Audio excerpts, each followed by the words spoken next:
She was the only one without makeup at the event, but the rancher said, "She's the one I want."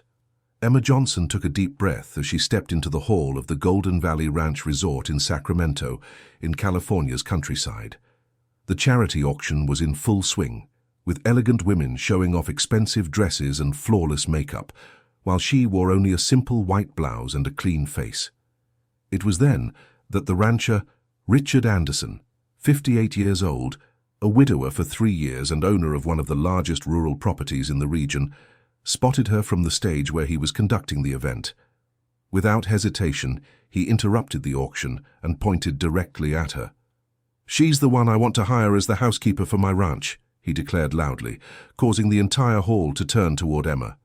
His 3 sisters, Margaret, Catherine, and Dorothy, who were sitting in the front row, exchanged looks of pure desperation.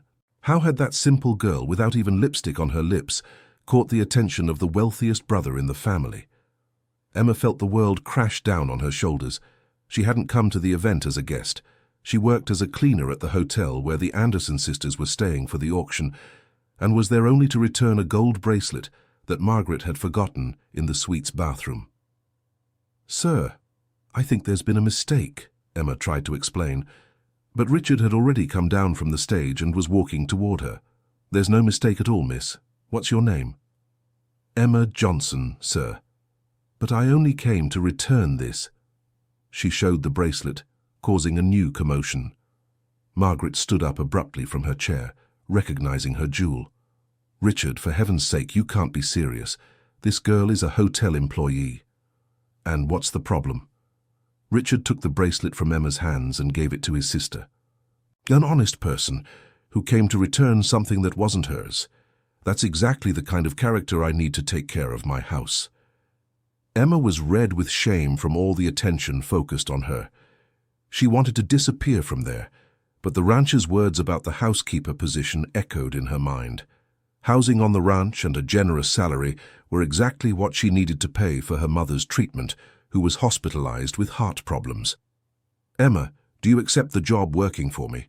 Richard asked with a kind smile. Before she could answer, Catherine interfered. "Richard, you're being impulsive. You know nothing about this girl. She might have ulterior motives." "What ulterior motives?" he retorted, annoyed. "She came to return something she found. If she had bad intentions, she would have sold the bracelet." Dorothy, the youngest sister, tried a different approach. "It's not a question of bad intentions, brother. But you need someone with experience, references. The ranch is very large, it has many responsibilities." Emma finally found the courage to speak. "Mr. Richard, I do have experience. I took care of my grandmother for 5 years before she passed. I know how to cook, clean, and organize a house, and I really need the job. Dear listener, if you're enjoying the story, please take a moment to like and especially subscribe to the channel. It really helps us who are just starting out. Now continuing." Richard clapped his hands, decided. "It's settled then. Emma, you start on Monday. Margaret will give you all the details." "But Richard," Margaret tried to protest, "I don't want to hear another word. My decision is made." The rancher returned to the stage to continue the auction, leaving Emma standing there, still processing what had happened. The 3 sisters approached her with unfriendly looks. "Listen here, girl," Margaret said quietly, but in a threatening tone. "I don't know what game you're playing, but it won't work." "I'm not playing any game, ma'am. I only came to return your bracelet," Emma replied sincerely. "Of course, what a wonderful coincidence," Catherine said with sarcasm. "Right when my brother was looking for a housekeeper." "I didn't even know he was looking for someone." Dorothy moved closer. "Look, Emma, I'll be direct with you. My brother has been a widower for 3 years and is very vulnerable. If you're thinking of taking advantage of that, you can forget about it. I just need the job to help my mother. She's sick in the hospital." The 3 sisters exchanged glances, clearly not believing Emma's story. "We'll see how far this innocence of yours goes," murmured Margaret before walking away. Emma left the hotel with her heart racing. She had a job, but she knew she would have 3 powerful enemies ahead of her. On Monday, Emma arrived at Three Hearts Ranch carrying only a small suitcase with her few clothes. The property was even bigger than she had imagined. Sugarcane fields stretched as far as the eye could see. and the main house was an imposing two-story building with a wide porch and well-kept gardens. Richard greeted her personally at the main gate. "Welcome to your new home, Emma. I hope you'll be happy here."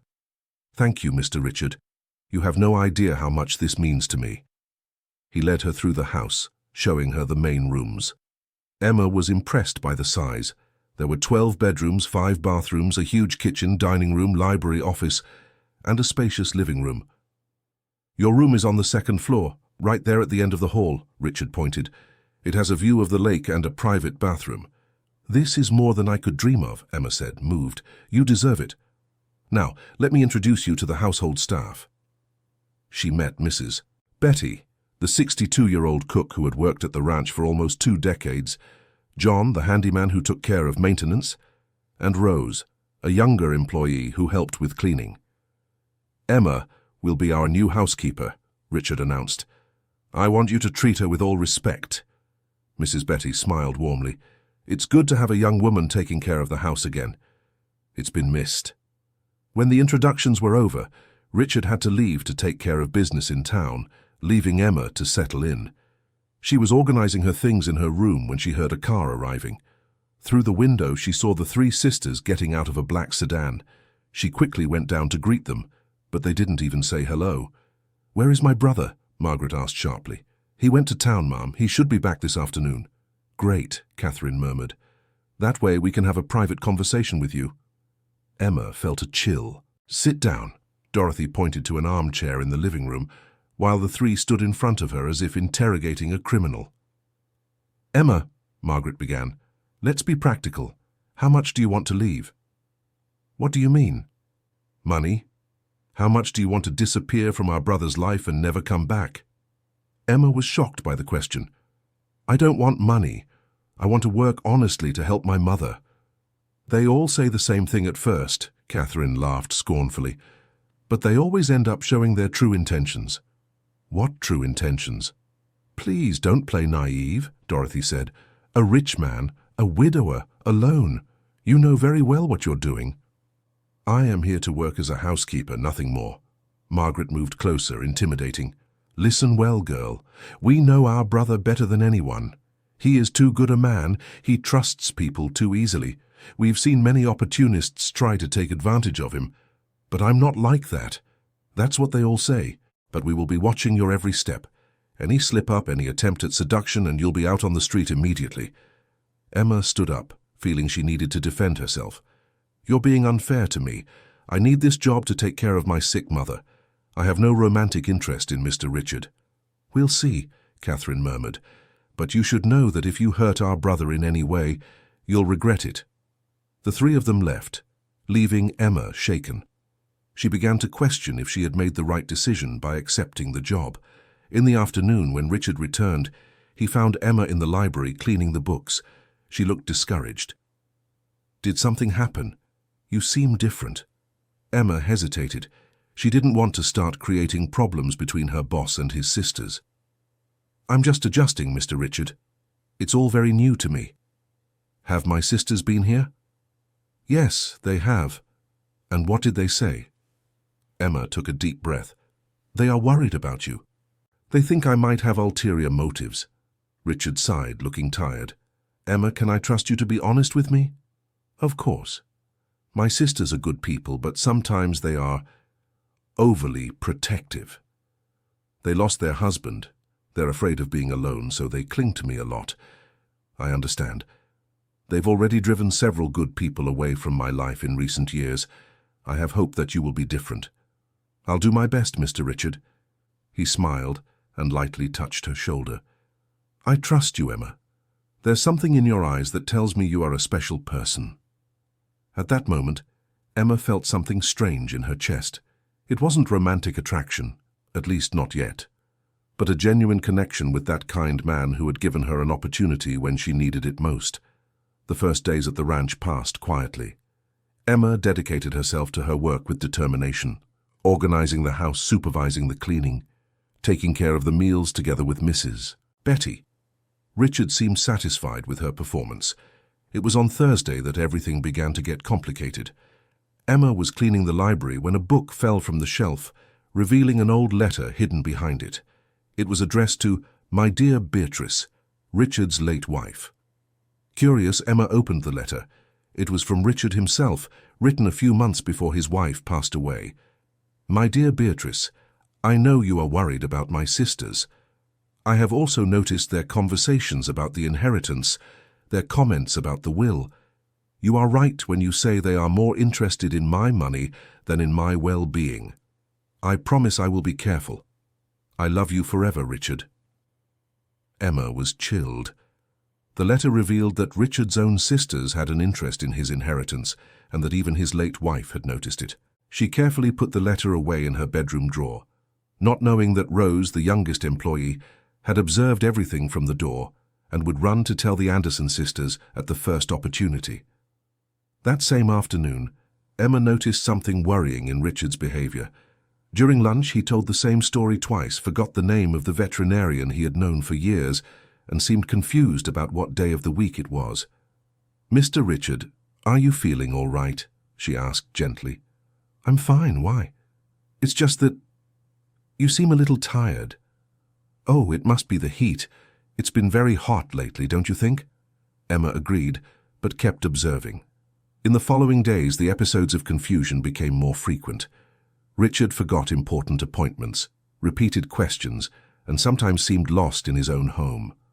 Worried, Emma began discreetly noting these observations in a notebook, hoping to help him identify a pattern or talk to a doctor. She didn't know that this attitude would be interpreted completely differently by his sisters. It was Rose who told Margaret about the letter in the library and the notebook of observations. On Friday, the three sisters showed up at the ranch without warning, bringing with them Dr. Wilson, the family doctor. "Richard," Margaret said in a serious tone, "we need to talk about your housekeeper." "What's wrong with Emma?" "She's been acting suspiciously. Rose told us that she went through your personal documents and is making notes about you in a notebook." Emma, who was serving coffee to everyone, almost dropped the tray.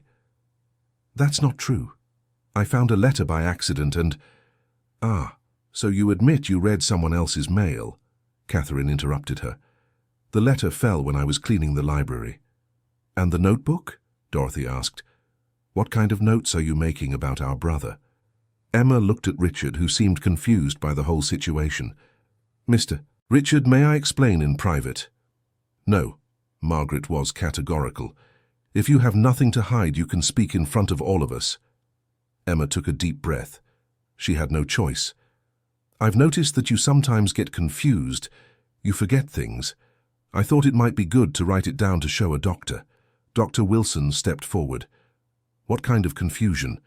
"He repeats stories, forgets the names of people he knows, sometimes seems lost about what day it is." The three sisters exchanged meaningful glances. "You see, Doctor?" Margaret said. "She's trying to plant the idea that our brother has mental problems. That's not it. I'm just worried about him."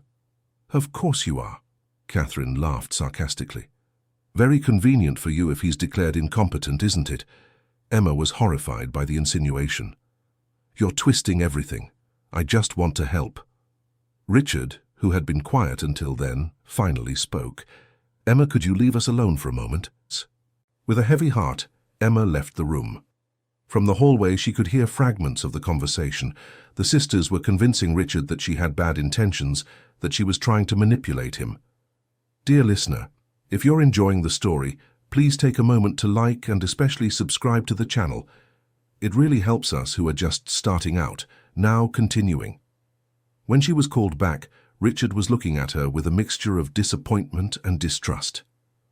"Emma, my sisters are concerned about your behavior." "Mr. Richard, I can explain.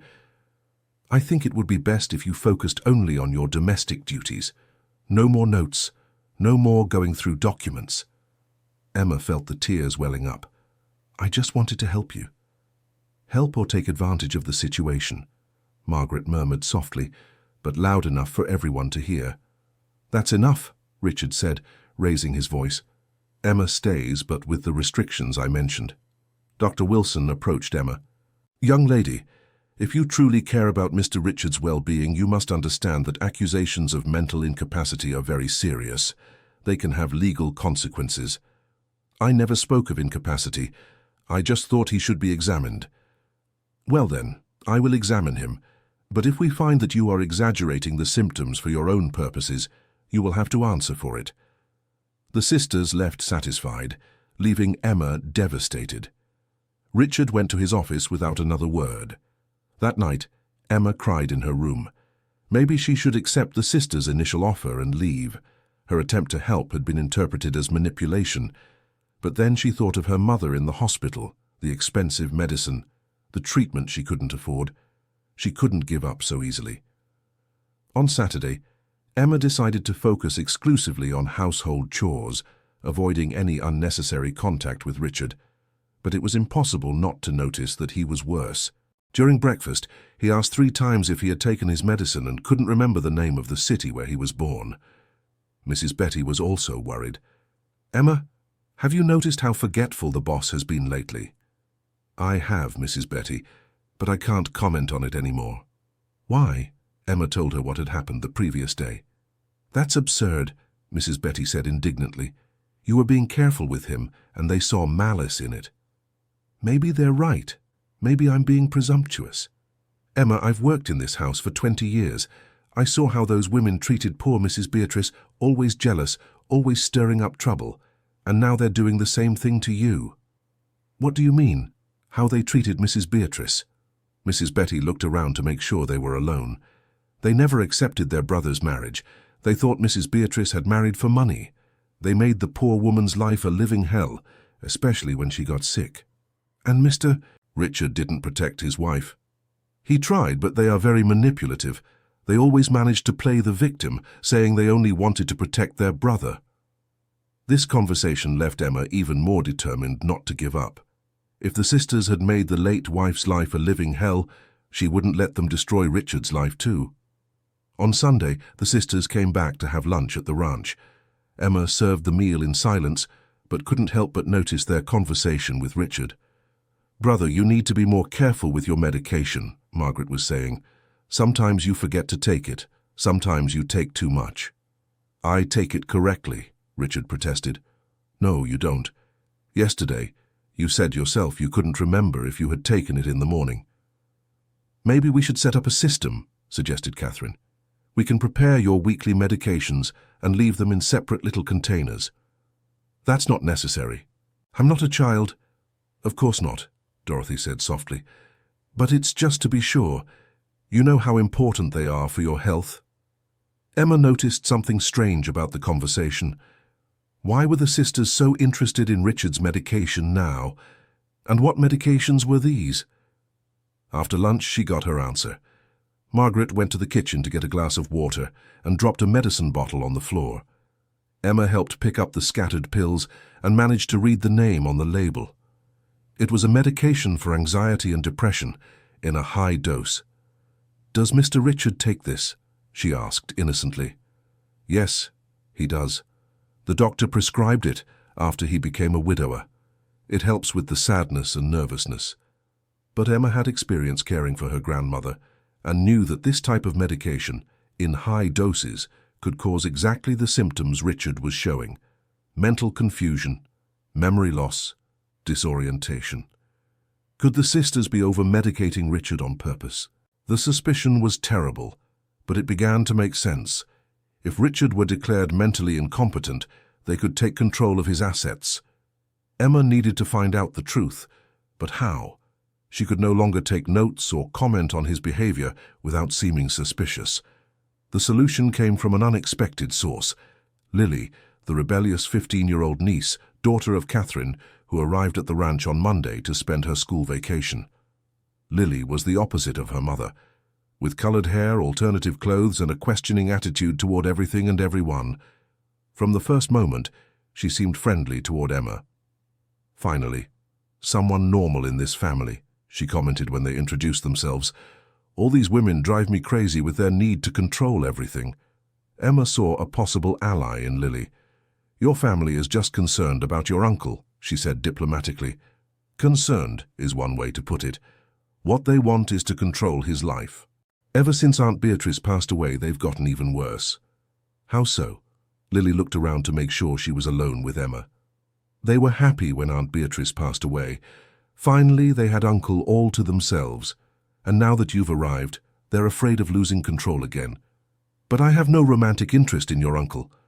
I know that. Anyone with half a brain can see you're an honest person, but they see a threat in any woman who gets close to him. That night, Emma had an idea. She asked Lily to discreetly observe her uncle's behavior and write down anything strange. The teenager readily agreed. She loved a conspiracy.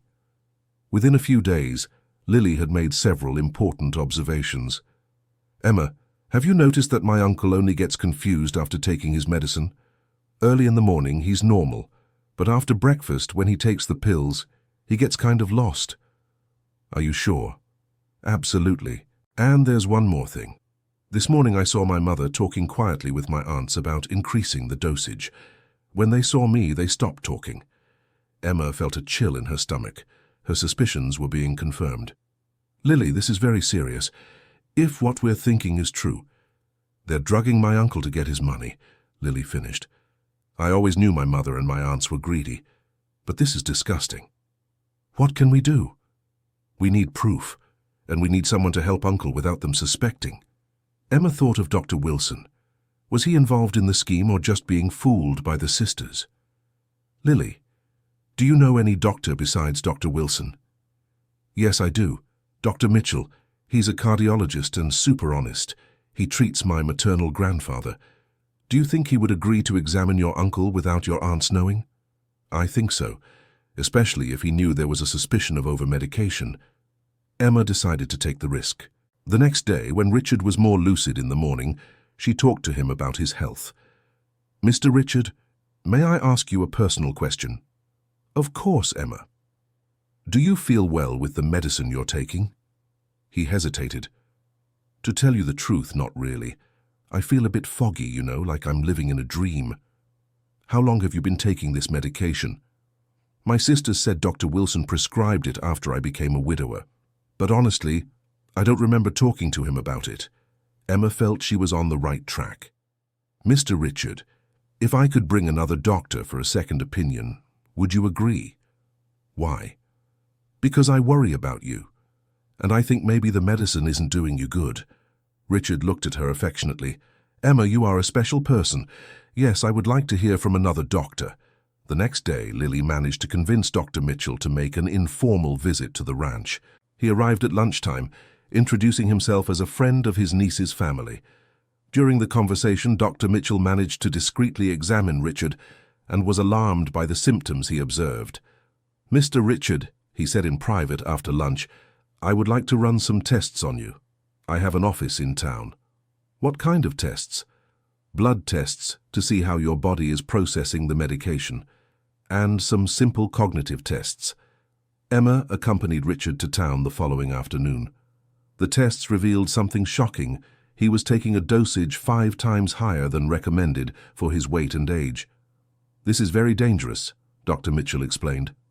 With this amount of medication, it's normal for him to experience mental confusion, memory loss, and disorientation. But wouldn't Dr. Wilson notice this? Emma asked. He should notice, unless...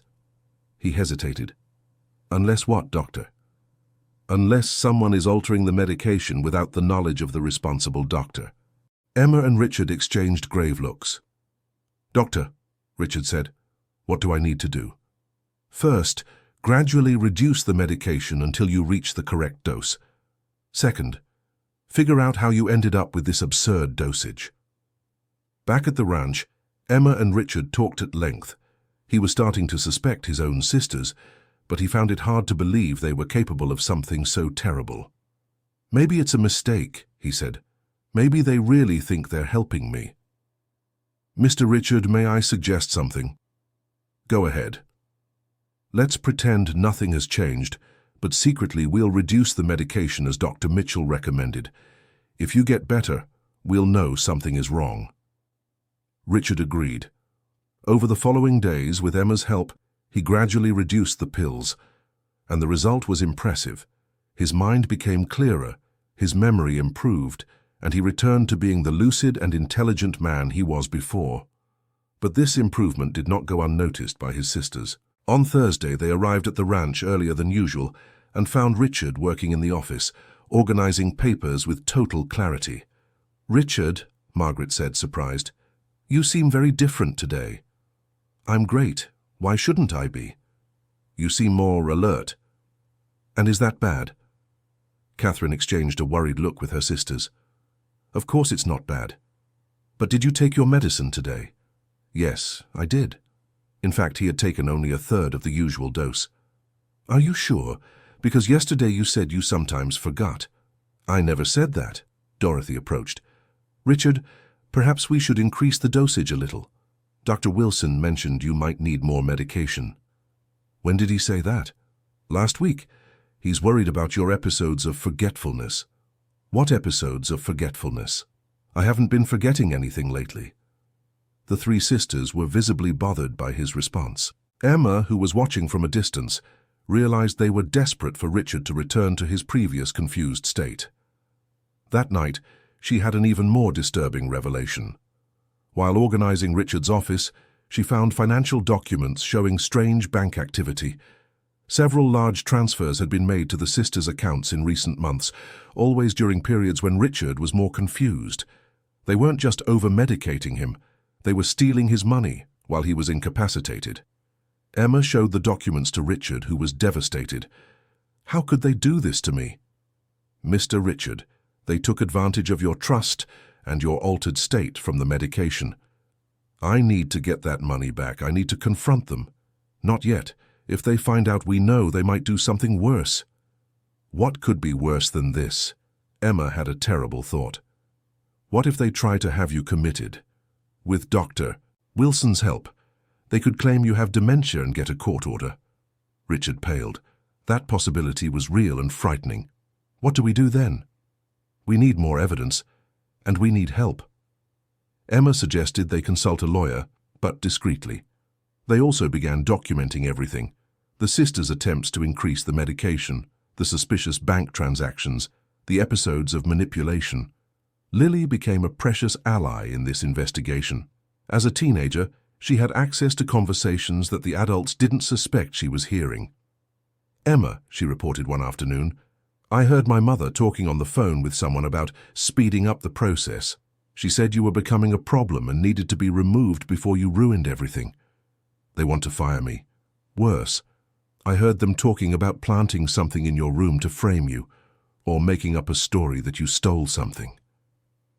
Emma felt her world collapse again, but this time she was determined to fight. "Lily, would you have the courage to record a conversation of your aunts planning something against me or against your uncle?" "Of course I would. They deserve it." The next day, Lily managed to record an explosive conversation. She had left her phone recording in the office, and the sisters fell into the trap.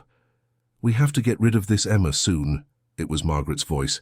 "She's making Richard get better, and that doesn't suit our plans." "And how do we do that?" asked Catherine. "We could plant a piece of jewelry in her room and accuse her of theft," suggested Dorothy. "Or we could increase Richard's medication and say she was tampering with the medicine," Margaret added. "The important thing is to get her out of here before she finds out about the bank transfers," Catherine said. "If she tells Richard that we're taking loans from his account—" "What loans?" Dorothy laughed. "That money is rightfully ours. We are his only family." "True, but he doesn't see it that way." "See. That's why he needs to stay confused until we can transfer the rest." "What if he dies from the excessive medication?" Catherine asked. "Even better. Then we get everything at once." Emma was chilled to the bone when she heard the recording. They weren't just thieves. They were even capable of causing their brother's death out of greed. Richard, upon hearing the recording, went into shock. "My God, Emma. They are monsters.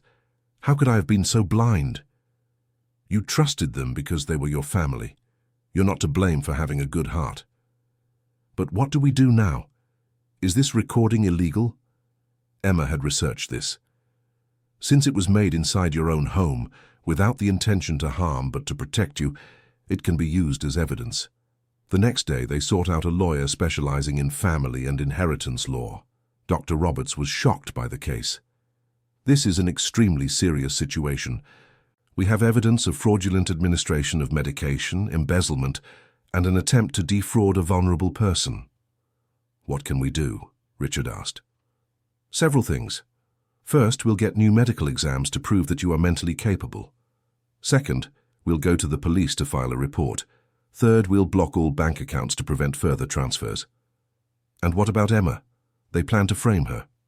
We'll take preventive measures. With the recording we have, any accusation they make against Miss Emma will be seen as retaliation. Dear listener, if you're enjoying the story, please take a moment to like the video and especially to subscribe to the channel.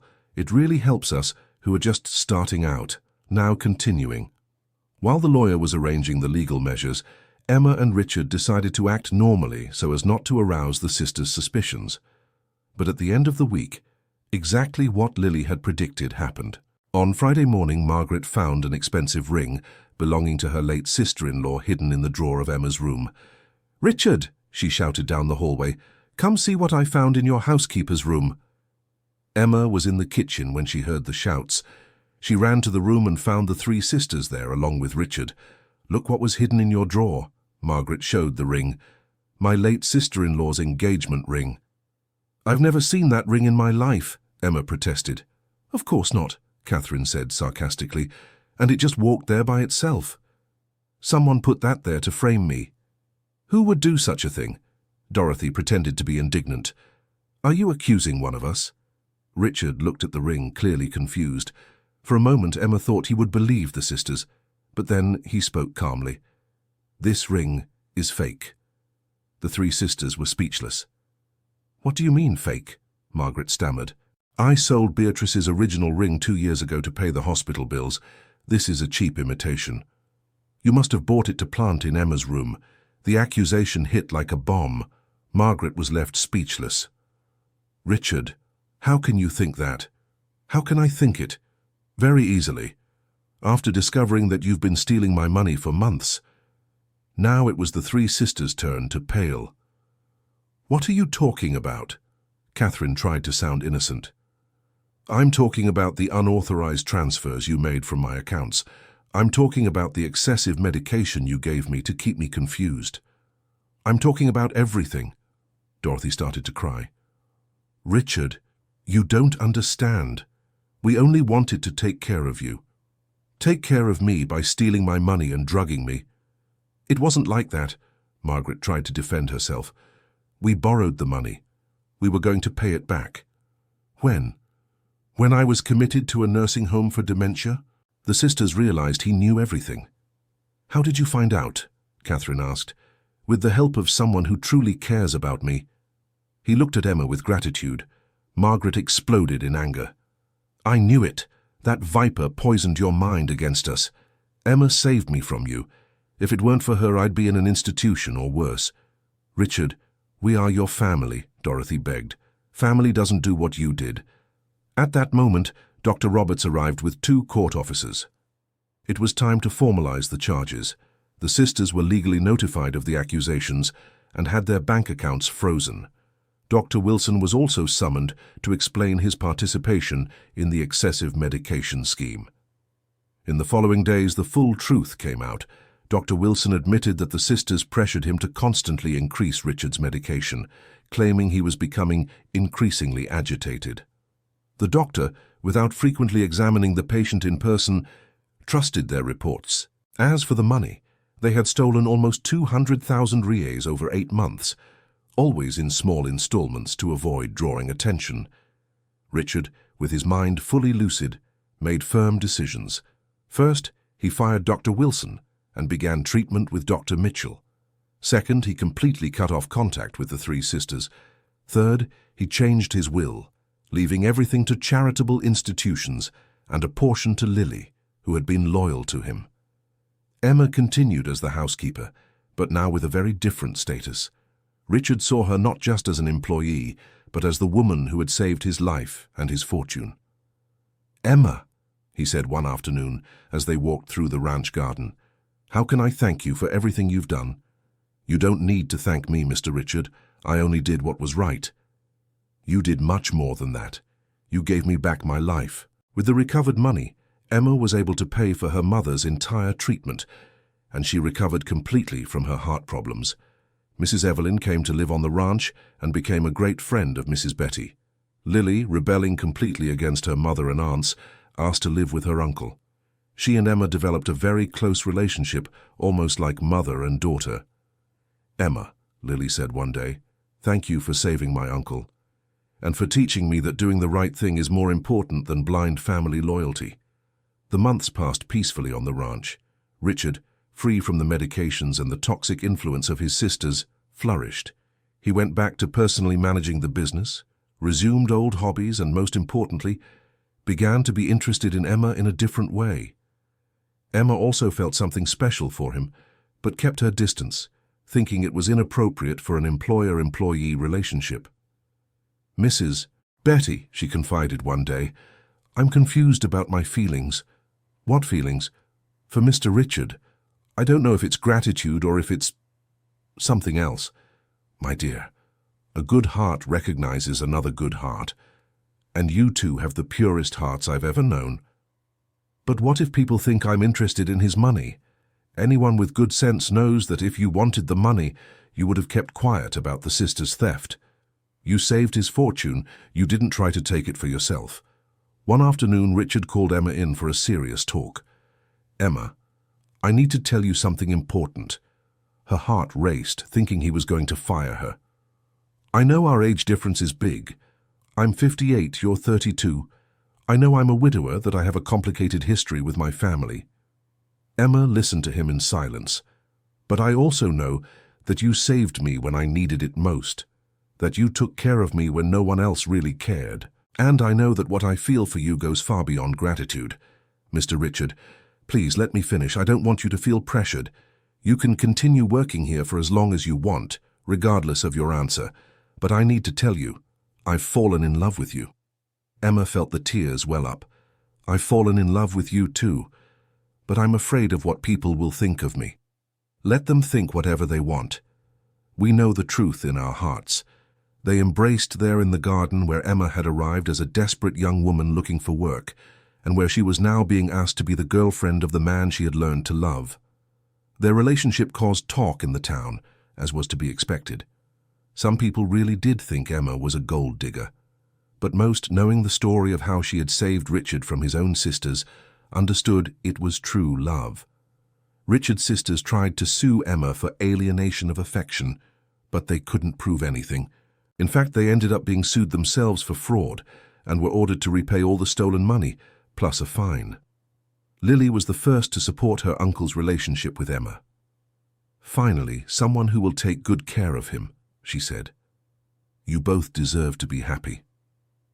1 year after the first meeting at the auction, Richard organized another charity event at the same ranch, but this time it was to announce his engagement to Emma. "1 year ago," he said into the microphone with Emma by his side, "I chose this woman to be my housekeeper because she was the only sincere person in a room full of pretense. Today I choose her to be my wife for the same reason." The audience applauded emotionally. Emma, this time wearing a nice dress but still not overdoing the makeup, smiled with tears in her eyes. They were married 6 months later in a simple ceremony at the ranch itself, attended by staff, true friends, and Lily as the maid of honor. Mrs. Evelyn, Emma's mother, now fully recovered, gave a speech that moved all the guests. "My daughter has always had her heart in the right place. When she left home to work as a cleaner, I knew that one day her kindness would be rewarded. I just never imagined it would be in such a beautiful way." On the wedding day, Richard surprised Emma. He had created a foundation with part of his fortune, dedicated to helping underprivileged young people get medical treatment for their family members, exactly as Emma had needed. "This foundation will be called the Beatrice and Emma Foundation," he announced, "in honor of the 2 women I have loved most in my life." Emma cried with emotion. It was the ultimate proof that Richard was not betraying the memory of his first wife, but honoring it. Lily, now 16, had become an exemplary young woman.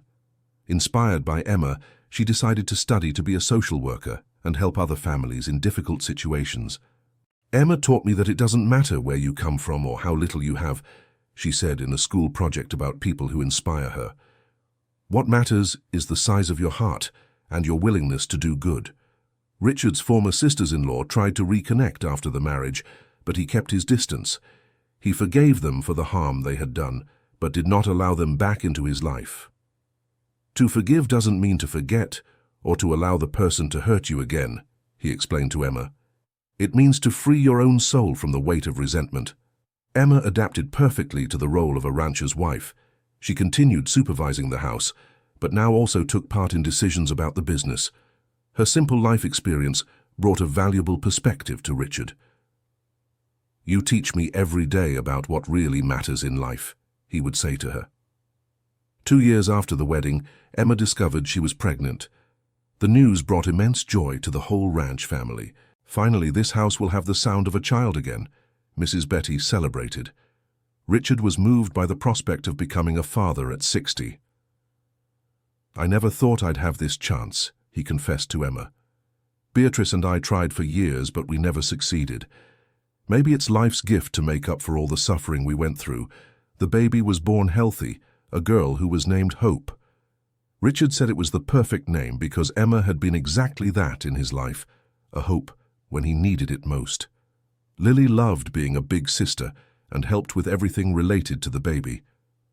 "I'll teach her everything you taught me," she promised Emma.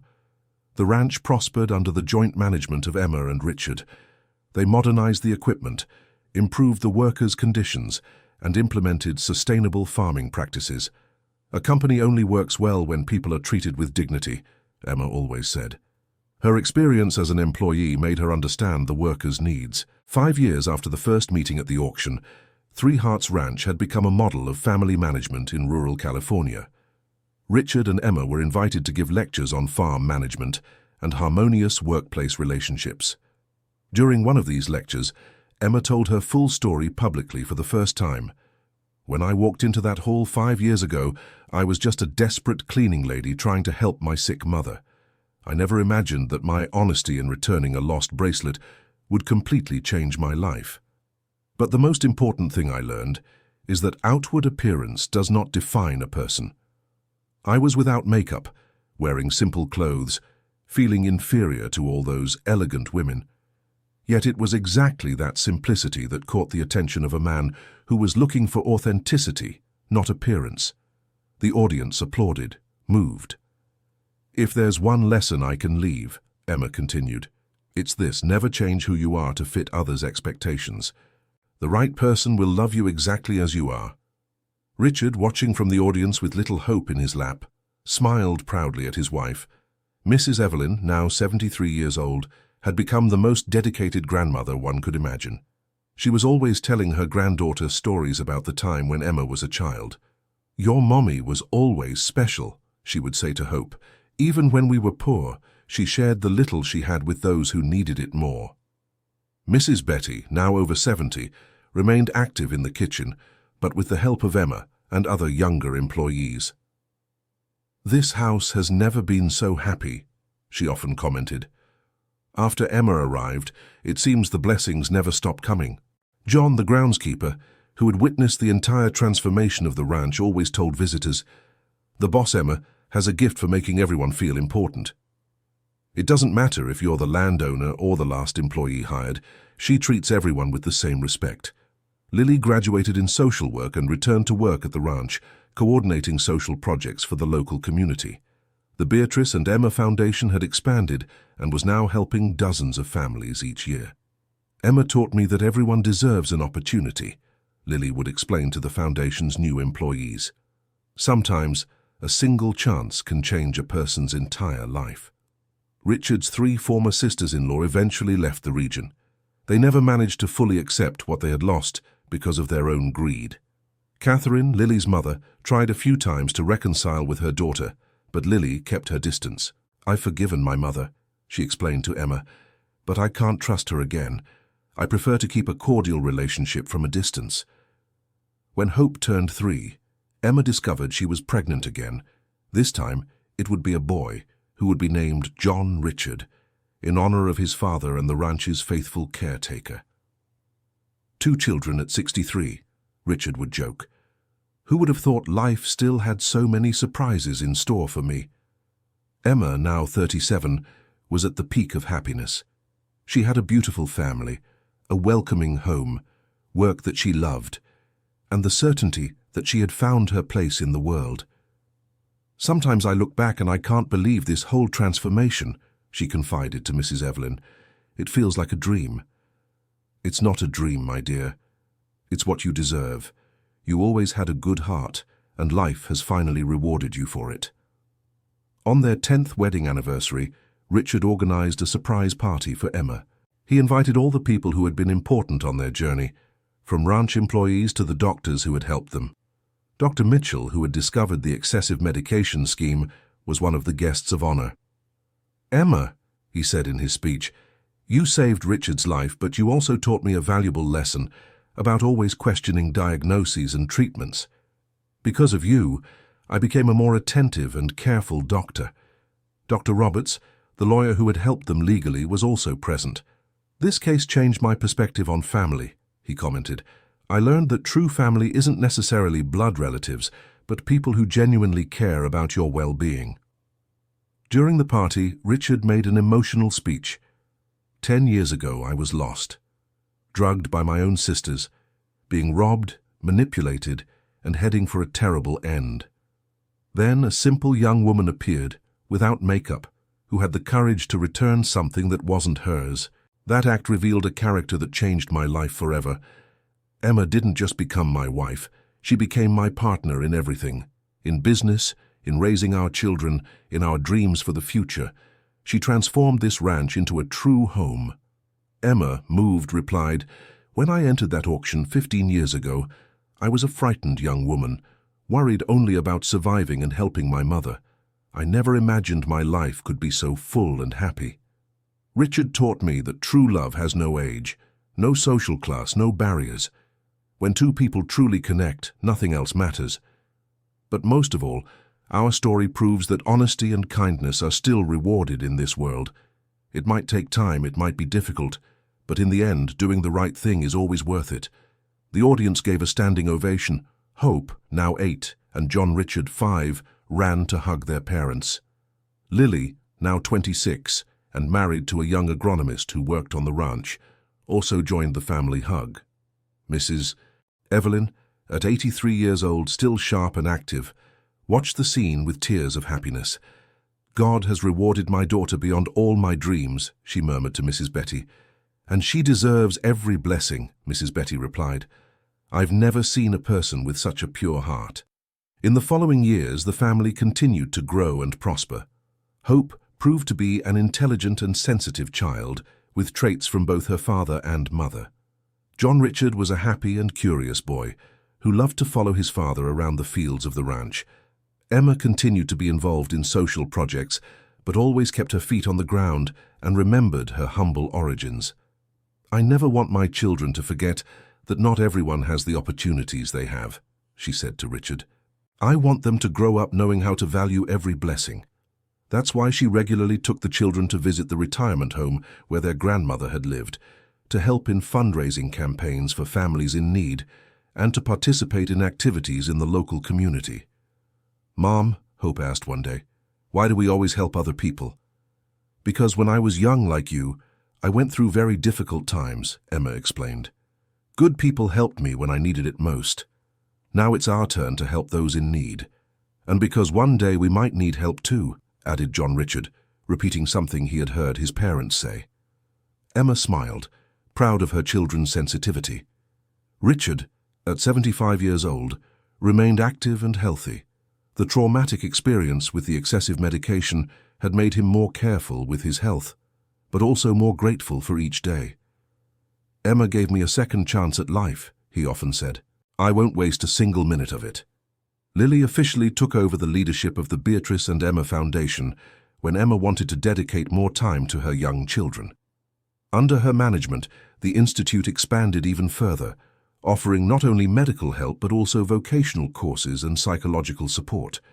"Emma created something much bigger than she imagined," Lily commented. "This institute has already changed hundreds of lives." On a quiet Sunday afternoon, 20 years after that first meeting at the auction, Emma was sitting on the ranch porch watching her children play in the garden. Hope, now 13, was reading a book under the tree. John Richard, 10 years old, was chasing the ranch dogs. Richard joined her on the porch, bringing 2 cups of coffee. "What are you thinking about?" he asked, noticing his wife's nostalgic look. "I was remembering that day at the auction. How my life completely changed because of a forgotten bracelet." "It wasn't the bracelet that changed your life," Richard gently corrected. "It was your honesty in returning it. It was your courage in accepting an unknown job. It was your determination to help me even when everyone was against you. Sometimes I'm afraid I'll wake up and find out it was all a dream." Richard took her hand. "It wasn't a dream. It was destiny. 2 good people who found each other at the right time." "Do you think Beatrice would approve of our happiness?" It was a question Emma asked from time to time, still a little unsure about having taken the first wife's place. "I'm absolutely sure," Richard replied. "Beatrice always wanted my happiness above all else, and she would have loved our children." Mrs. Evelyn, now 93 years old, still lived on the ranch but needed more care. Emma visited her every day, making sure she received all the love and attention she needed. "Mother, do you have any regrets in life?" Emma asked one day. "I only have one regret, my daughter." "What is it?" "Having doubted for a few moments if you were doing the right thing by accepting the job working for Richard. I was afraid you would get hurt. And now? Now I see it was the best decision you could have made, not just for you but for him too. You saved each other." Emma smiled and kissed her mother's forehead. "You taught me to always do the right thing, no matter the consequences. That's what guided me that day." Mrs. Betty, now retired but still living on the ranch, spent her days telling stories to the children and helping Emma with special recipes. "Aunt Betty," Hope asked one day, "what was Mommy like when she first got here?" "Your mother was a scared girl, but with the most determined eyes I've ever seen. She knew she had found her place in the world." "And Daddy?" "Your father was lost, confused, being deceived by bad people. Your mother saved him." "How?" "With love, care, and most of all with the courage to fight for what was right." John, the caretaker, now 70 years old, had trained his son to take over his duties, but remained active on the ranch. "Boss," he said to Richard one day, "in all these years I've never seen this land as prosperous as it is now." "Why do you think that is, John?" "Because now there's real love taking care of everything. Mrs. Emma has a special gift for making things flourish." Richard agreed completely. Under Emma's influence, not only had the ranch prospered, but the entire surrounding community benefited from the social projects and job creation. When Hope turned 15, Emma organized a simple but meaningful party. She invited some of her daughter's friends from school and took the opportunity to tell the story of how she met Richard. "Mom," one of Hope's friends asked, "weren't you scared to work for a stranger?" "I was. But sometimes in life you have to take a risk to get something better. And when you act with honesty, things have a way of working out." "But what if it hadn't worked out?" "Then I would have learned a lesson and tried something else. The important thing is to never stop trying." Hope was proud of her parents' story and often told it to her schoolmates. "My parents proved that true love exists," she would say, "and that doing the right thing always pays off." John Richard, more pragmatic like his father, was more interested in learning about farming and ranch management. "Dad, when I grow up, can I work with you?" "Of course, son. But first you need to study hard. A modern ranch needs technical knowledge. Will Mommy teach me too? Your mother will teach you the most important thing of all, how to treat people with dignity and respect." Emma listened to these conversations with a heart full of gratitude. Her children were growing up with solid values, in an environment of love and prosperity she had never imagined possible. One winter afternoon, 25 years after their first meeting, Emma received an unexpected phone call. It was Catherine, Richard's former sister-in-law. "Emma, I know you have no reason to talk to me, but I need to ask you something." Emma, always polite, listened. "I'm sick, cancer, and I wanted to see Lily before it's too late." Emma felt sorry for the woman, despite everything that had happened. "Catherine, that's Lily's decision. I can talk to her, but I can't promise anything. I understand. I just want her to know that I regret everything we did, and that I admire what she has become thanks to you." Emma spoke with Lily, who, after much hesitation, decided to visit her mother. It wasn't an easy meeting, but it brought some peace to both. "Thank you," Catherine said to Emma after the visit. "You always had a bigger heart than any of us deserved." Catherine passed away a few months later. Lily was sad but at peace for having made peace with her mother. "Emma taught me that forgiving isn't about forgetting what happened," she explained to her husband. "It's about freeing your heart from the weight of resentment." Margaret and Dorothy also eventually tried to reconcile with Richard, especially after learning about their sister's illness. But Richard, though cordial, kept his distance. "Some bridges were burned forever," he explained to Emma. "I can forgive, but I cannot trust again." Emma respected her husband's decision, although she sometimes felt sorry for the two lonely women who had lost so much because of their own greed. When Emma turned 50, Richard organized a special celebration. He gathered the entire extended family from the ranch, old and new employees, beneficiaries of the foundation, friends from the community. "Today we celebrate not only Emma's 50 years, he said in his speech, but 25 years of transformation in our lives. Emma taught all of us that true wealth isn't in what you possess, but in the good you do for others." Emma, moved, replied, "When I was young, my only dream was to be able to help my mother. I never imagined life would give me so much more than that. A wonderful family, a home full of love, the opportunity to help other people. But what makes me proudest is seeing that our children are growing up with the right values. Hope wants to be a doctor, to help people like I once needed help. John Richard wants to modernize agriculture to create more jobs in the region. This means that what we planted here will keep growing for generations to come." The audience was moved by her words. Hope, now 18 and about to start university to study medicine, stood up to speak. "Mom, you always taught us that our responsibility is proportional to our opportunities. I promise I will use everything I learned from you to help other families like ours once was." John Richard, 15, added, "Dad, Mom, you taught me that success isn't just about making money. It's about making a difference in people's lives. When I take over the ranch, I will continue all the social projects you created." Richard and Emma exchanged proud looks. They were certain their values would live on through their children.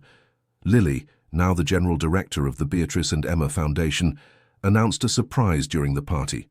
In honor of Emma's 50th birthday, the foundation will create a new program, full scholarships for young people from underprivileged families who want to study medicine. The program will be called the Hope Emma Program. Emma cried with emotion. It was the most meaningful gift she could receive. Mrs. Evelyn, though frail at 98, was still present at the party. Emma knelt beside her mother's wheelchair. "Mom, thank you for raising me with so much love and so few resources. You planted in me the values that brought me here." "My daughter," Mrs. Evelyn said in a weak but affectionate voice, "you were always my greatest blessing. Seeing your happiness has made me complete." A few months later, Mrs. Evelyn passed away peacefully in her sleep. The entire community attended the funeral, witnessing how loved and respected she was. "Your mother was an extraordinary woman," the priest said during the Mass. "She raised a daughter who became a blessing to hundreds of families. That is the true legacy of a life well lived." Emma was sad, but at peace. Her mother had passed away knowing she was happy and fulfilled. Richard, at 80, began to grow physically frailer, though his mind remained sharp. Emma cared for him with all her affection, returning the love he had given her. "Emma," he said one night, "I'm not afraid of growing old because I know you will be with me until the end. Always, my love, just as you were with me when I needed you most. You changed my life in a way I never imagined possible. We changed each other's lives." Hope graduated from medical school and returned to work in the region, specializing in cardiology like Dr. Mitchell, who had been her mentor. John Richard gradually took over the responsibilities of the ranch, modernizing processes but maintaining the family values. "Father," John said one day, I want you to know that everything I learned about leadership, I learned by watching how you and Mother treat people. What's the most important lesson you learned? That a true leader serves the people who work for him, not the other way around. Richard smiled, proud of his son. Lily, now a mother of two, continued to run the institute with passion and dedication. "Emma," she said during one of their regular conversations, "sometimes I think about what my life would have been like if you hadn't come to the ranch. It probably would have been a good life too. You always had a good heart. Maybe. But you taught me how to channel that goodness to make a real difference in people's lives." On a spring afternoon, exactly 30 years after that first meeting at the auction, Emma was back on the ranch porch. Richard, now 83, rested in a comfortable chair beside her. "Do you regret anything?" he asked, as they had done so many times over the years. "Nothing," Emma answered without hesitation.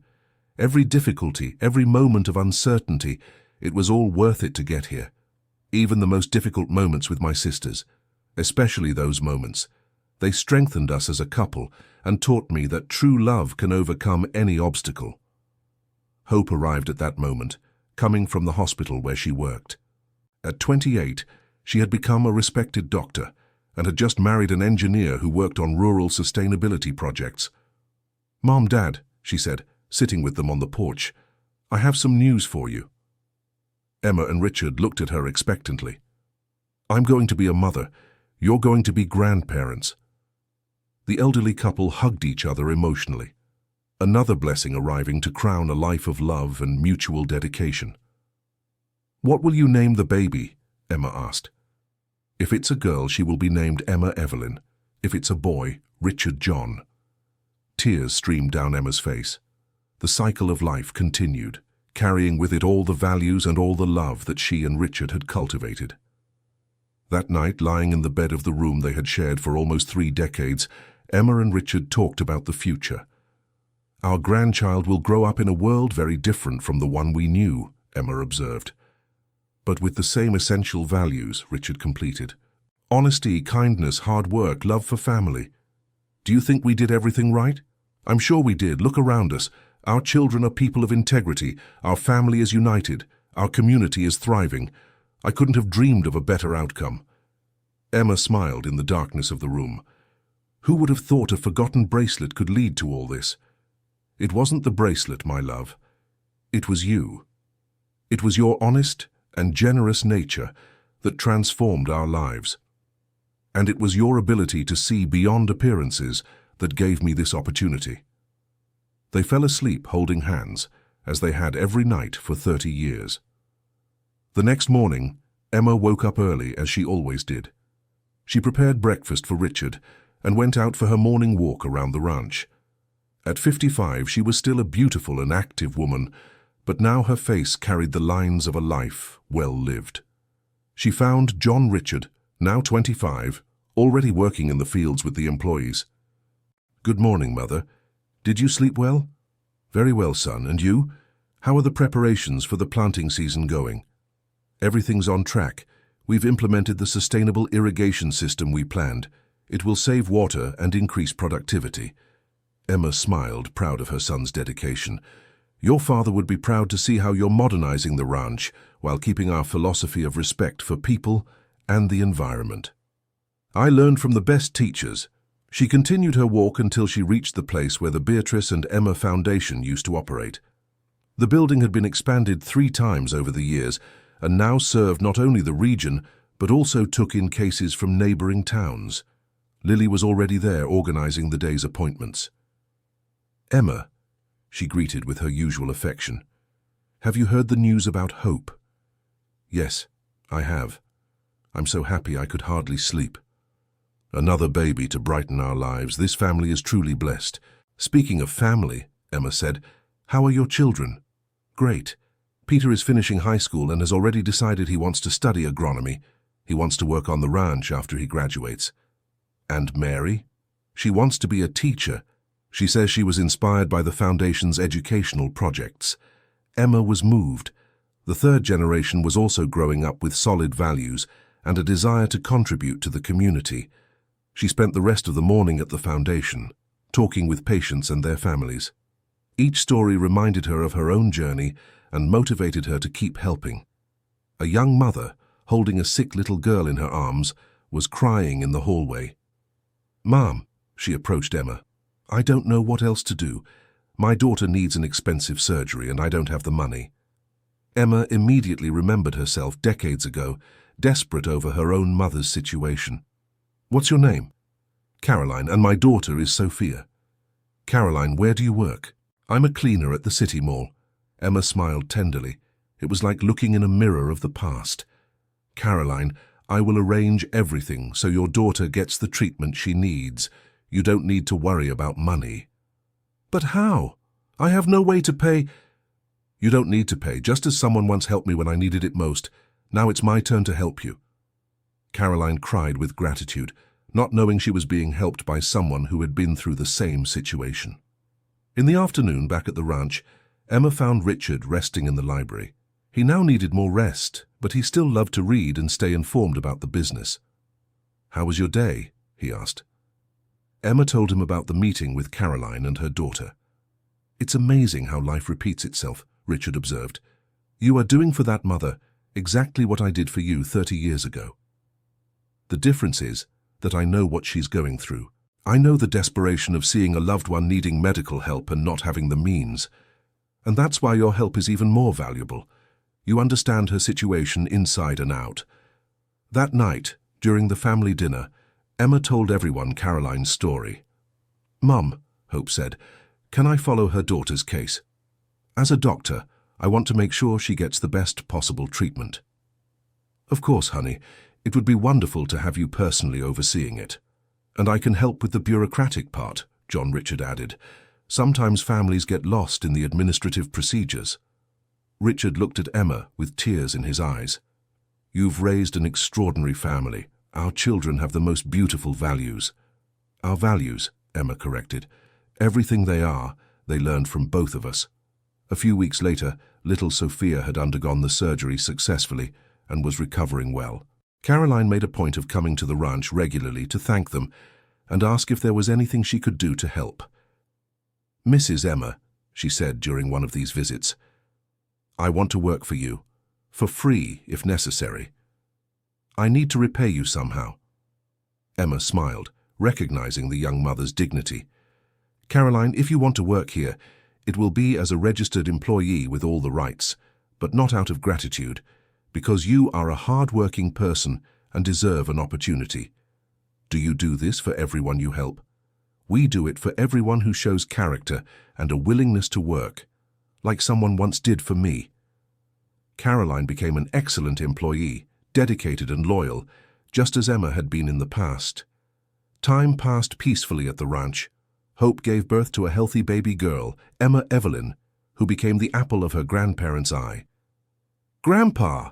The little 2-year-old would run through the house after Richard, who at 85 still played with her on the floor. "Grandma," she would say to Emma, "tell the bracelet story." Emma laughed.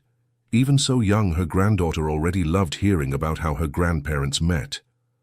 "Once upon a time," Emma would begin, as always, "there was a poor girl who found a lost bracelet." And the little girl would listen, fascinated, even though she already knew every detail of the story. John Richard married an agronomist who worked on sustainability projects. The wedding was celebrated at the ranch itself, with the whole community present. "Dad," John said to Richard during the party, "thank you for teaching me that true love exists. Seeing the two of you, I never doubted that I would also find my soulmate." "And you did, son. Julia is an extraordinary woman. Just like Mom was for you." Lily expanded the institute again, creating a medical residency program for recent graduates who wanted to specialize in rural medicine. "Emma," she said during one of the board meetings, "your initial dream of helping one family has turned into something that is changing an entire region." "That happens when you plant seeds of love," Emma replied. "They grow beyond what you can imagine." One autumn afternoon, 40 years after their first meeting, Emma was organizing the personal files when she found the letter she had discovered in the library decades ago. Richard's letter to Beatrice about his suspicions regarding the sisters. Richard, now 93 and more frail, was resting in a nearby armchair. "Look what I found." She showed him the letter. He smiled nostalgically. "The letter that saved my life. If you hadn't found that, I would never have discovered what my sisters were doing. Sometimes I think Beatrice guided my hand to that letter, as if she were protecting you even after she was gone." "I'm sure she approves of our family," Richard said with conviction. Two extraordinary women couldn't be jealous of each other. Emma carefully put the letter away again. It was an important piece of the family's history. That night, Richard had trouble breathing, and Emma called Hope, who arrived quickly with an ambulance. After a few days in the hospital, it became clear that his heart was tired. "Emma," he said, holding her hand in the hospital bed, "don't be afraid. I've lived a full life by your side. Don't talk like that. You still have plenty of time with us. My love, 40 years together were a gift I never thought I deserved. If the time has come to go, I leave in peace, knowing that you and our children will continue to do good. Richard, promise me one thing. Keep being who you've always been, that extraordinary woman who transforms lives wherever she goes. I promise. And if one day you find someone who makes you happy again, don't feel guilty. You deserve all the love life can give you," Emma cried, knowing he was saying goodbye. Richard passed away peacefully 3 days later, surrounded by the family he loved. Emma held his hand until the very last moment, whispering words of love and gratitude. The wake brought together hundreds of people, ranch employees, beneficiaries of the foundation, local residents, and community leaders.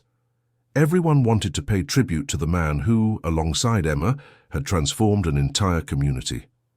"Dad was blessed to have found Mom," Hope said during her eulogy at the wake, "and we were blessed to have had parents who taught us the true values of life." Emma, at 65 years old, was now a widow. But she wasn't alone. She had a beautiful family, a community that loved her, and a legacy of good that would continue to grow. In the following months, she dedicated herself even more to the social projects, finding comfort in helping others. Grandma, little Emma Evelyn, now 5 years old, would say, "Is Grandpa in heaven?" "Yes, my dear, and he is proud of our whole family." "Does he still watch over us?" "He will always watch over us. True love never ends." John Richard took over the full management of the ranch, maintaining all the values and social projects his parents had created. "Mom," he said one afternoon, "I want you to know that I will continue everything exactly as you both planned. The ranch will continue to be not just a business but an instrument for social change." "Your father would be very proud," Emma replied, moved. Hope expanded the medical services in the region, creating a modern health clinic that served several neighboring towns. "Mom, every life I save here is a tribute to you and Dad," she would say. Lily, now a grandmother herself, continued to run the foundation with the same passion as always. "Emma, you created something eternal," she remarked. "These seeds of kindness will keep germinating for generations." 2 years after Richard's passing, Emma was organizing the ranch's 50th anniversary celebration under the new management when she received an unexpected visitor. It was Caroline, the young mother she had helped years ago. Now she was an administrative supervisor at the foundation, and her daughter Sophia had become a brilliant teenager. "Mrs. Emma," Caroline said, "I wanted you to know that Sophia passed her college entrance exams for medical school. She wants to be a doctor like Dr. Hope." Emma was deeply moved. "Caroline, that's wonderful. Your daughter is going to be an extraordinary doctor. She says she wants to help other children like she was helped. Her dream is to work at the foundation after she graduates. And the foundation will welcome her with open arms." Emma realized the cycle was completing itself once again. The girl she had saved now wanted to save other children. During the 50th anniversary celebration, Emma was honored by the entire community. The mayor of the city declared that day Emma Johnson Day of Solidarity. "This extraordinary woman," he said in his speech, "transformed not just a ranch, but our entire region. She proved that one person with a pure heart can change the world around them." Emma, in her thank you speech, was simple and direct as always. "All I did was follow the teachings my mother gave me. Treat others as you would like to be treated. Always be honest. Help those in need without expecting anything in return. If each of us does a little, we can change the world." Richard gave me the opportunity to put these values into practice. Together, we created a family and a community based on love and mutual respect. Now it's up to our children and grandchildren to continue this legacy." The audience rose to their feet and applauded for several minutes. That night, alone in her house that now seemed too big, Emma opened the family photo album. Each picture told a piece of the incredible journey she had lived. The first photo was from their wedding day, she and Richard beaming with happiness. The following ones showed the children being born, growing up, graduating, getting married. There were photos of parties at the ranch, inaugurations of the foundation, graduations of young people helped by the social projects. "Thank you, my God," she murmured, "for giving me such a rich and meaningful life." At 70, Emma was still active. She woke up early every day, visited the foundation's projects, had lunch with her children, and played with her grandchildren. Little Emma Evelyn, now 10 years old, loved spending afternoons with her grandmother. "Grandma, do you think I'll have a cool life like yours?" "My dear, your life will be as cool as you want it to be. If you are a good, honest, and hard-working person, life will reward you, like it rewarded you." "Exactly. But remember, the rewards don't always come in the way we expect. Sometimes they come in ways we hadn't even imagined." "Like how?" "Well, I just wanted a job to help my mother. I ended up gaining a beautiful family, a prosperous ranch, and the chance to help hundreds of other families." The girl smiled, absorbing another lesson from her wise grandmother. John, Richard, and Julia had 2 children, twins who were named Richard and Edward, in honor of their grandfather and maternal great-grandfather. "Mum," John said when he introduced the babies to Emma, "these boys will grow up hearing the stories of the great-grandfather and great-grandmother who met at an auction. And they will learn that true love can happen in the most unexpected ways," Emma added, kissing her grandsons' foreheads. Hope specialized further and became a leading figure in pediatric cardiology, saving hundreds of children throughout her career. "Mom," she said one day, "every child I save reminds me of Grandma Evelyn's story. If she hadn't gotten sick, maybe you would never have gone to work for Dad." Life has its mysteries, daughter. Sometimes what seems like a tragedy is actually the beginning of something wonderful. Lily decided to write a book telling the story of the family and the foundation. The Bracelet That Changed Everything became a regional bestseller, inspiring other people to dedicate themselves to social work. "Emma," she said during the book launch, "your story needs to be known. It proves that ordinary people can do extraordinary things." "I'm not extraordinary, Lily. I'm just an ordinary person who was lucky to find other good people along the way." That humility is exactly what makes you extraordinary. At 75, Emma decided to reduce her activities.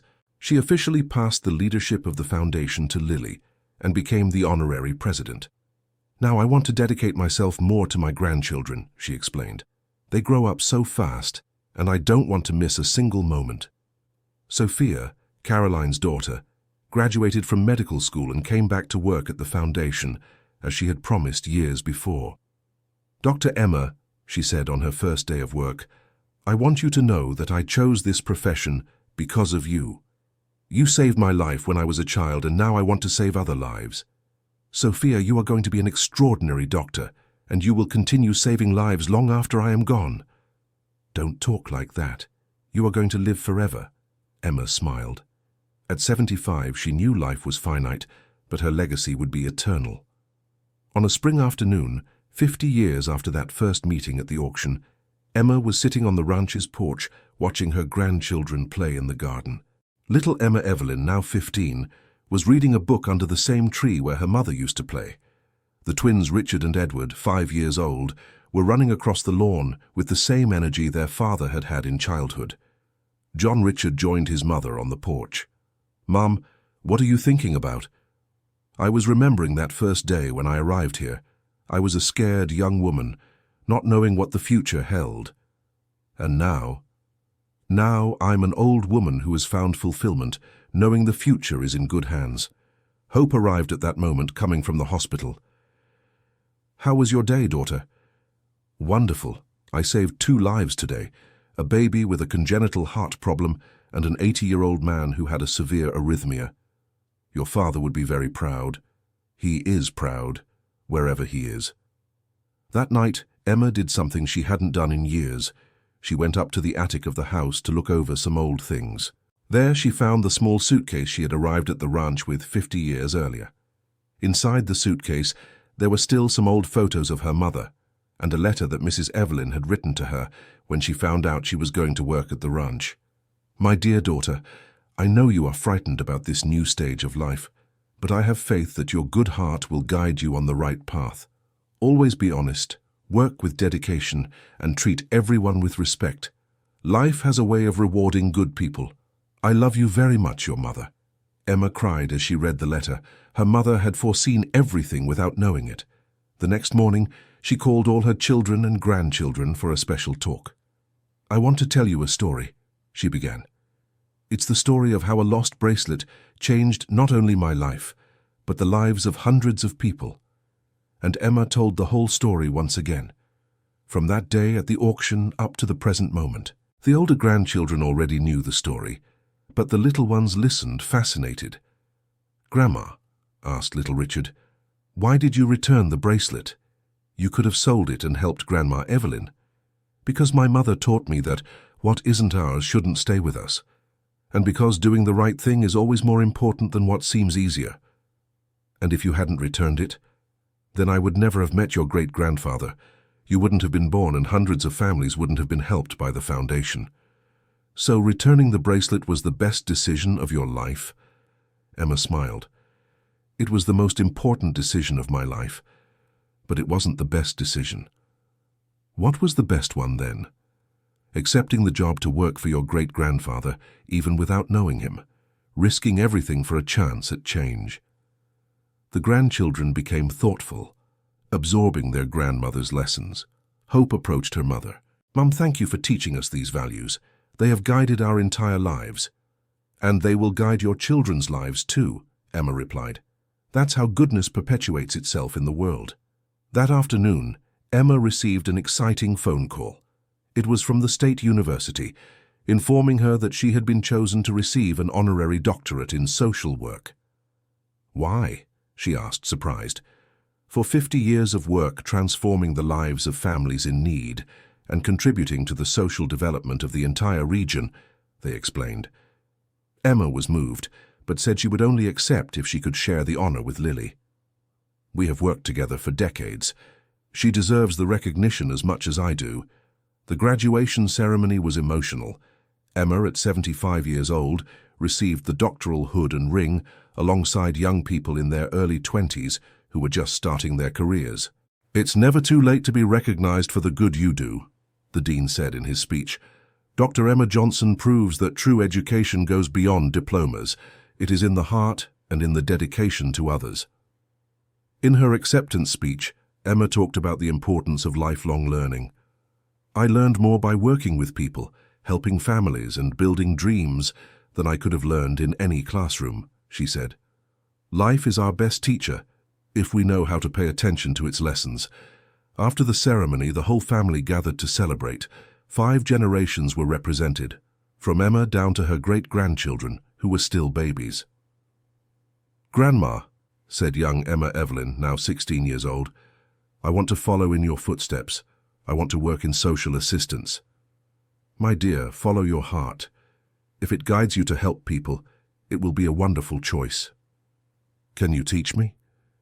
I can teach you what I've learned, but you will have to create your own path. Each generation faces different challenges.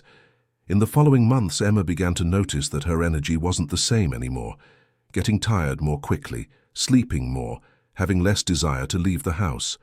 Hope, as a doctor and an attentive daughter, noticed the signs. Mom, I think we should run some tests. The results showed that Emma had heart problems, ironically, the same condition that had affected her mother decades before. It's ironic, Emma commented to Hope. I spent my whole life taking care of emotionally broken hearts, and now it's my physical heart that is tired. Mom, we will treat this. Medicine has advanced a lot since Grandma Evelyn's time. Emma agreed to the treatment, but with one condition. I want to enjoy every moment I have left to be with my family and see the Institute's projects running well. During the months of treatment, Emma dedicated herself to organizing all the family memories. She created detailed albums, wrote letters to each child and grandchild, and made sure all the family stories were documented. "Why are you doing this?" asked John Richard. "Because the stories are what connect us through the generations. I want your children to know not just the facts of our life, but the feelings, the challenges, the joys." Emma also dedicated herself to visiting each of the Institute's projects, talking to beneficiaries and employees. "Dr. Emma," said Sophia, now an experienced doctor, "do you have any special message for the Institute's future generations?" "I want them to always remember why we started all this. It wasn't for recognition or status. It was because we were once people in need who received an opportunity. Our duty is to create opportunities for others." On a winter afternoon, Emma gathered the whole family in the ranch's living room for an important conversation. "My dears," she began, "the doctors say my heart is very tired. The treatment is helping, but we all know life has its cycles." "Mom," Hope tried to interrupt. "Let me speak, daughter. I want you all to know that I have lived a life more full and happy than I ever dreamed was possible. Each one of you has been a blessing in my life. John, you became the honest and hard-working man your father always dreamed of. Keep taking care of the ranch and the employees like family. Hope, you have saved more lives than you can count. Keep being that dedicated doctor and loving mother. Lily, you transformed my small idea of helping families into an institute that changed an entire region. Keep expanding this work. And you, my dear grandchildren, are the future. Carry the values you learned here wherever life takes you." The family cried, knowing Emma was saying goodbye. "Don't be sad," she continued. "We had wonderful decades together, and even when I'm gone, I will keep living through every life you make better." A few weeks later, Emma had a cardiac arrest in her sleep. Hope tried to revive her, but her heart was truly tired from so much love given over 80 years of life. Emma's wake was the largest the region had ever seen. Thousands of people came to pay tribute to the woman who had transformed so many lives. "Mom lived 5 lives in one," said John Richard in his speech. "She was a dedicated daughter, a loving wife, an exemplary mother, a caring grandmother, and a benefactor to hundreds of families. But most importantly," Hope added, "she was an example that an ordinary person with the right values can change the world around her." Lily read a letter that Emma had written to be opened after her departure. "My dearest, if you are reading this, it is because I have departed to be with Richard and all the loved ones who waited for us. Do not be sad for me. I lived 80 extraordinary years. I knew true love. I raised wonderful children. I saw grandchildren grow up, and I had the chance to help many people. Continue the work we began. Every family you help will be a tribute to my memory. Every young person who receives an opportunity will be a way to keep alive the legacy of love we built together. Always remember, life rewards good people. It may take time, it may be difficult, but in the end, doing the right thing is always worth it. And when you feel lost or discouraged, remember the story of the bracelet. A simple, honest act can open doors you didn't even know existed. I love you all forever. We will meet again one day. With all my love, Emma." There wasn't a dry eye at the funeral. Emma was buried next to Richard in the town cemetery. Over the grave, a simple headstone with the inscription, "Emma Johnson Anderson, 1943-2023. She returned a bracelet and gained an extraordinary life." In the following years, Emma's legacy continued to grow. The Beatrice and Emma Foundation became a national reference in rural social assistance. The ranch prospered under the management of John Richard, maintaining all the social projects. Hope created a medical foundation in her parents' name, offering free surgeries for underprivileged children from all over the country. Lily wrote more books about social work, always citing Emma as her inspiration. The young Emma Evelyn, inspired by her grandmother, became a social worker and took over the coordination of new projects at the Institute. Sophia trained dozens of young doctors, all of them knowing the story of how Emma had saved her life when she was a child. 10 years after Emma's passing, The family organized a special ceremony to inaugurate a memorial in her honor at the ranch.